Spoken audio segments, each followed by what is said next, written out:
అంటే ఈ 'మిరాయి' అనే సినిమా మీ దగ్గరికి ఎలా వచ్చింది సార్? అంటే ఫస్ట్ అంటే మన మనోజ్ గారు మాట్లాడుతూ వేరే ప్రొడ్యూసర్ దగ్గర నుంచి ఏదో మనం టేక్ ఓవర్ చేస్తున్నట్టుగా ఒక మాట అన్నారు. అంటే మిరాయిస్ వెరీ ఎర్లీ స్టేజెస్లోనే కార్తిక్ గారు ఈ ప్రాజెక్ట్ తీసుకొచ్చినప్పుడు we started with that project. Okay. అంటే ఈ కథ వినగానే లార్జర్ దెన్ లైఫ్ సినిమా ఇది. సో బడ్జెట్ ఎక్కువ అవుతుంది. ఏంటి సార్ అంటే కథ మీద నమ్మకమా? ఆ నెరేటివ్ మీద నమ్మకము, వాట్ వీ వాంట్ డెలివర్ అన్న దాని మీద. అంటే బేసిక్గా స్టోరీస్ అశోక అండ్ 9 books దాన్ని ప్రొటెక్ట్ చేసేదానికి దెర్ ఆర్ డిఫరెంట్ 8 యోద్ధాస్ అండ్ వన్ ఒక ఆశ్రమంకి ఒక బుక్ ఇచ్చి మిగతా 8 మంది యోధాస్కి ఇస్తారు.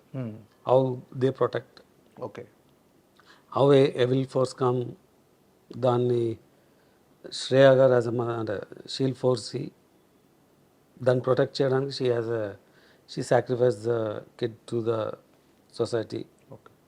అండ్ దెన్ హౌ అంటే he gains the power to stop అన్నది that is a high level story. అంటే అది కథగా నచ్చడం కదా, how it's going to be visually narrated అన్న దాని మీద. అంటే కథగా it may look like a good story అంతేగాని అంటే మీకు. బట్ దీనిలో how we can bring the fantasy, how we bring super hero elements అన్నది అనుకున్న బడ్జెట్లోనే కంప్లీట్ అయింది సార్ సినిమా? బడ్జెట్ ఆల్వేస్ పెరుగుతూనే ఉంటుంది కదా ఓకే. కూడా. సో బట్ కంఫర్టబుల్ బడ్జెట్లోనే అయిపోయింది. ఓకే.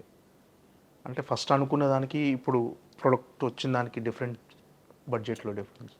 సో సినిమా మేకింగ్ అనేది ఇట్స్ అ ప్రాసెస్ అండి. అంటే ఇట్స్ నాట్ అంటే రూల్ బుక్ వేసి దిస్ ద నంబర్స్ అంటే అవ్వదు.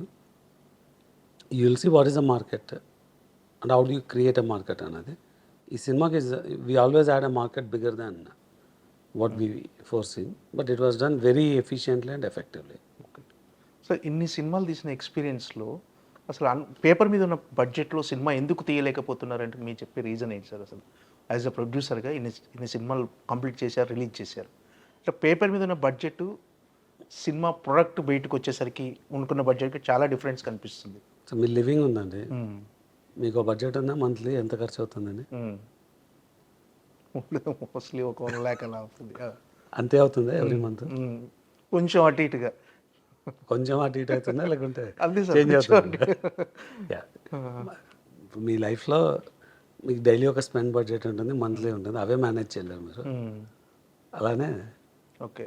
సో మీ ఇన్కమ్ని బట్టి మీ బడ్జెట్ చేంజ్ అవుతుంది, మీ ఆస్పిరేషన్ బట్టి చేంజ్ అవుతుంది, మీ అవైలబిలిటీస్ని బట్టి చేంజ్ అవుతుంది. సో అలానే సినిమాకు కూడా ఒక ఆస్పిరేషన్ ఉంటుంది, ఇంత ఇది డెలివర్ చేయాలన్నది. ఓకే.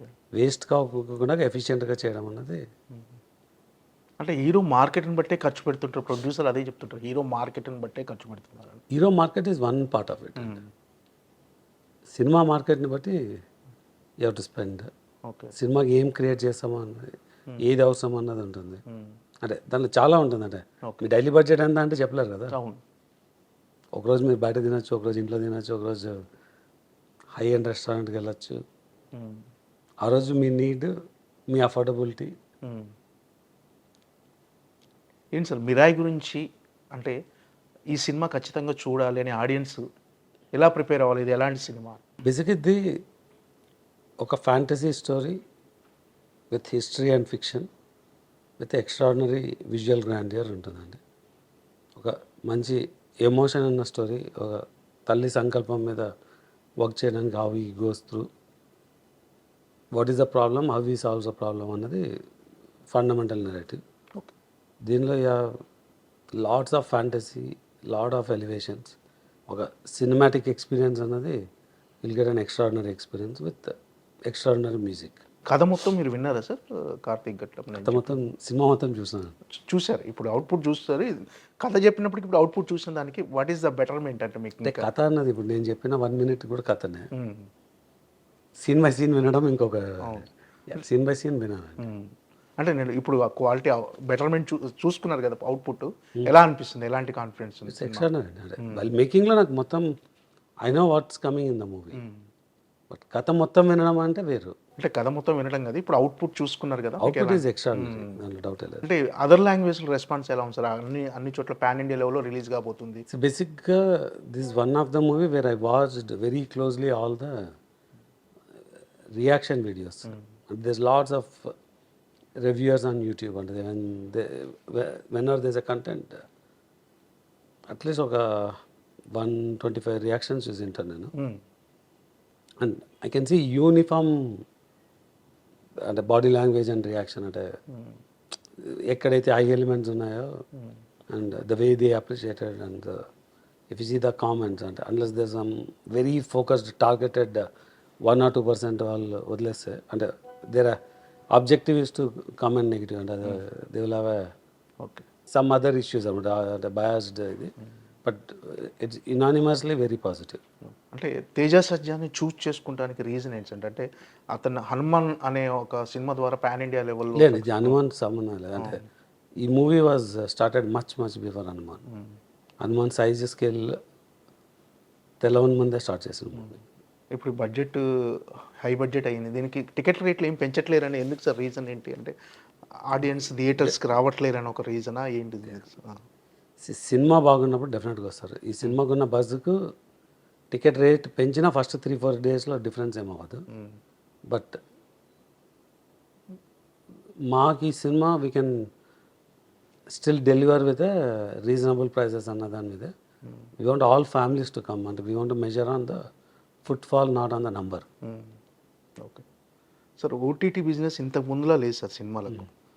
అంటే ఓటీటీ బిజినెస్ ఎప్పుడైతే తగ్గిపోయిందో సినిమాల ప్రొడక్షన్ కూడా తగ్గిపోయింది అంటుంది. యాజ్ ఎ ప్రొడ్యూసర్గా మీరు అది ఏం సార్ ఎలా? ఓటీటీలో ఇంపాక్ట్ అయిన బిజినెస్లో వీఆర్ ద ఫస్ట్ వన్స్.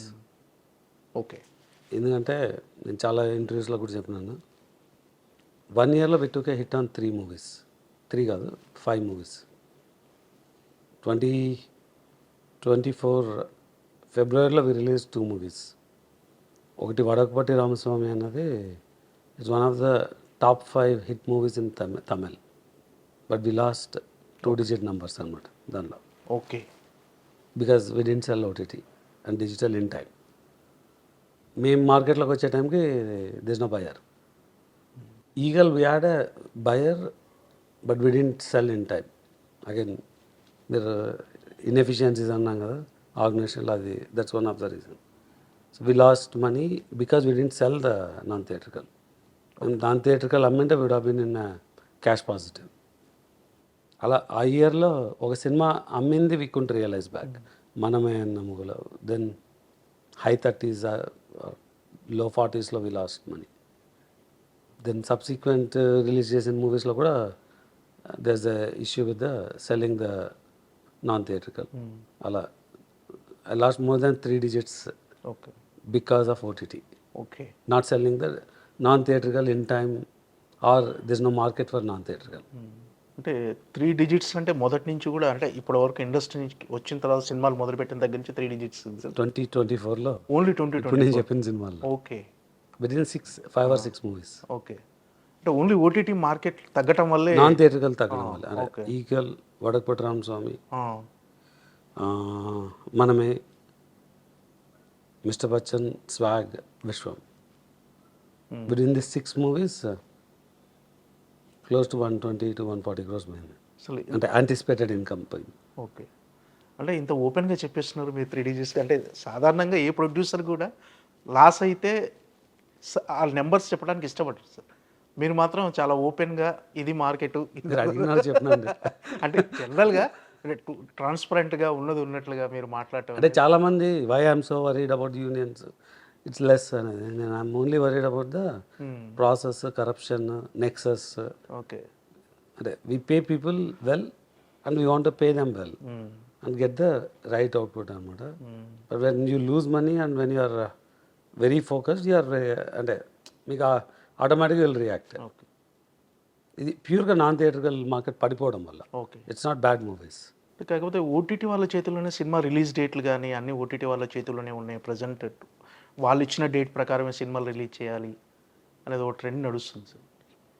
వాళ్ళు ఒక డేట్ ఫిక్స్ చేస్తున్నారు, ఈ డేట్లో ఫిక్స్ చేస్తే మీరు అది చాలా రాంగ్ ఆర్గ్యుమెంట్. మీ దగ్గర డబ్బులు ఉన్నాయి, మీరు ఒక ప్రోడక్ట్ కొనాలనుకుంటారు, మీకు కావాల్సినప్పుడు కొంటారా, ఆ ప్రోడక్ట్ వచ్చింది అనుకుంటారా? నాకు కావాల్సినప్పుడు కొనుక్కుంటాను. వాళ్ళు డబ్బులు ఇచ్చినప్పుడు వాళ్ళ రేట్ వాళ్ళ క్యాలెండర్ ప్రకారం వాళ్ళు ప్లాన్ చేసుకోవాలి కదా. వాళ్ళకి ఒక ఇయర్లో ఒక స్పెండ్ ఉంటుంది, క్వార్టర్కి ఒక పెద్ద సినిమా, నెలకు ఒక సినిమా రిలీజ్ చేయాలని ఉంటుంది. వాళ్ళు దాని ప్రకారం ప్లాన్ చేసుకోవాలా, మనం రిలీజ్ చేసినప్పుడు వాళ్ళు వేసుకోవాలనుకుంటారు. వాళ్ళు చాలా క్లియర్. 2026లో ఏ మంత్లో నేను ఏ సినిమా రిలీజ్ చేసుకోవాలని 25లోనే కాంట్రాక్ట్లు చేసుకుంటున్నారు. వాళ్ళు ఇచ్చే సిగ్నిఫికెంట్ మనీ కాబట్టి వాళ్ళు డిమాండ్ చేస్తారు. అంటే నాకు తెలిసి అది తప్పని అనుకోను. ఓటీటీ వాళ్ళ చేతిలో ఏం లేదు. ఇప్పుడు ఎలా ఉంది సార్ నాన్ థియేట్రికల్ మార్కెట్? కొంచెం మీరు అనుకున్న 1 ఇయర్కి ఇప్పటికి ఏమైనా డిఫరెన్స్ కనిపించిందా? లేదండి, 21, 22, 23 నాన్ థియేట్రికల్ మనీ ఎక్కువ వచ్చింది కదా అని చెప్పి people started taking it easy and making lot of good bad ugly movies. ఇప్పుడు people cannot afford to make bad and ugly. అంటే good can become bad, but ugly అవ్వడానికి ఛాన్సెస్ తక్కువ ఉంటుంది.